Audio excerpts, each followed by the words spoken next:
غزل الغزلات یہ بائبل کی معروف کتاب ہے لیکن اچھی طرح سمجھی نہیں جاتی۔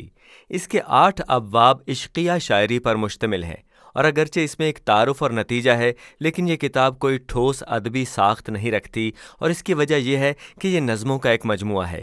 یہ الگ کر کے حصوں میں تقسیم کرنے کے لیے نہیں ہے، ان کے یوں رکھے جانے کا مقصد ہے کہ انہیں مکمل طور پر پڑھا جائے اور ان سے لطف اندوز ہوا جائے۔ کتاب کی پہلی سطر ہمیں بتاتی ہے کہ یہ غزل الغزلات ہے، جو عبرانی محاورہ ہے، پاک ترین یا بادشاہوں کا بادشاہ۔ یہ عظیم باتیں کرنے والا عبرانی انداز ہے، لہٰذا یہ سب غزلوں کی عظیم ترین غزل ہے۔ پھر پہلی سطر میں ہمیں دوبارہ بتایا جاتا ہے کہ یہ غزل الغزلات سلیمان کی ہے، جس سے مراد ہو سکتی ہے کہ وہ مصنف ہے، اسی کے نام سے کتاب شروع ہوتی ہے۔ لیکن جب آپ نظموں کو پڑھتے ہیں تو آپ کو معلوم ہوتا ہے کہ بنیادی خطاب ایک عورت کا ہے جس کو پیاری کہا گیا ہے، اور جب کہ ایک مردانہ آواز بھی ہے تو لگتا نہیں کہ وہ سلیمان کی ہے۔ نظموں میں سلیمان کا ذکر چند ایک بار کیا گیا ہے لیکن وہ بولتا نہیں ہے، اور آپ کو تسلیم کرنا پڑے گا کہ سلیمان اس کتاب کے مصنف کے طور پر بڑا عجیب امیدوار ہے، یہ حقیقت دیکھتے ہوئے کہ اس کی 700 بیویاں تھیں۔ غزل الغزلات کے اندر پائے جانے والے عاشقوں کے لیے پوری دنیا میں صرف وہ ہی ایک دوسرے کے لیے ہیں، لہٰذا سلیمان کی سے مراد سلیمان کی روایت میں ہو سکتا ہے۔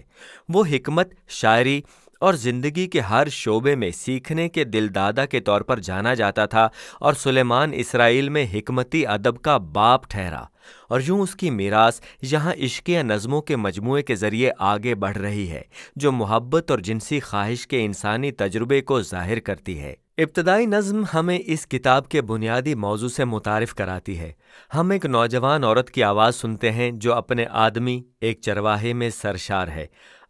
ابھی اس کی شادی نہیں ہوئی، لیکن یہ بات واضح ہے کہ ان کی منگنی ہوئی ہے اور وہ ملنے کے لیے انتظار نہیں کر سکتے۔ تعارف سے ہی کسی بھی طرح کے واضح اشارے کے بغیر ایک منظر سے دوسرے منظر میں منتقل ہوتے ہوئے نظمیں عورت کی آواز اور مرد کی آواز میں آگے پیچھے ہوتی ہیں۔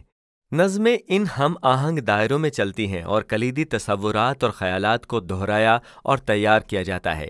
نظموں کو یکجا کرنے والے بنیادی موضوعات میں سے ایک شدید خواہش ہے، جس کو اس جوڑے نے ایک دوسرے کے لیے اپنی مسلسل تلاش اور حاصل کرنے میں ظاہر کیا ہے۔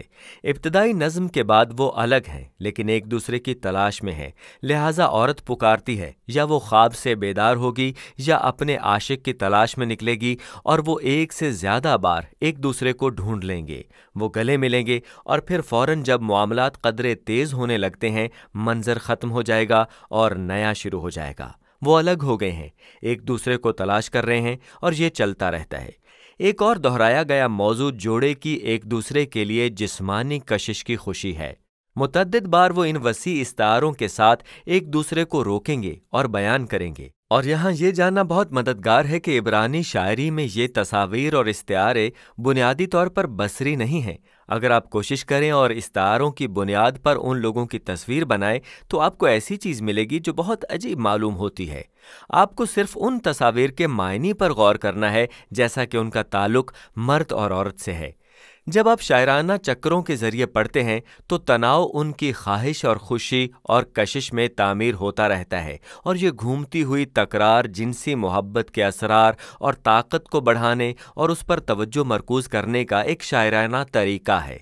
یہ سب نتیجے میں اکٹھا ہو جاتا ہے جو اس بات کا خلاصہ کرنے کے لیے رک جاتا ہے کہ یہ اشعار یا نظمیں کس بارے میں ہیں۔ عشق موت کی مانند زبردست ہے، غیرت پاتال سی بے مروت ہے، اس کے شعلے آگ کے شعلے ہیں اور خداوند کے شعلے کی مانند۔ سیلاب عشق کو بجھا نہیں سکتا، باڑھ اس کو ڈبا نہیں سکتی۔ اگر آدمی محبت کے بدلے اپنا سب کچھ دے ڈالے تو وہ سراسر حقارت کے لائق ٹھہرے گا۔ نظم عشق کی طاقت اور شدت کو اجاگر کرتی ہے۔ یہ کس طرح خوبصورت بھی ہے اور خطرناک بھی۔ اگر محبت کا غلط استعمال کیا جائے تو یہ آگ کی طرح لوگوں کو تباہ کر سکتی ہے، یا اگر محفوظ کی جائے تو زندگی بخش ہو سکتی ہے۔ بالآخر عشق اس خواہش کا اظہار کرتا ہے کہ انسان کسی کو جانے، جانا جائے اور ایک دوسرے کی خواہش کرے۔ عشق انسانی زندگی میں سب سے زیادہ ماورائی اور پر اسرار تجربات میں سے ایک ہے،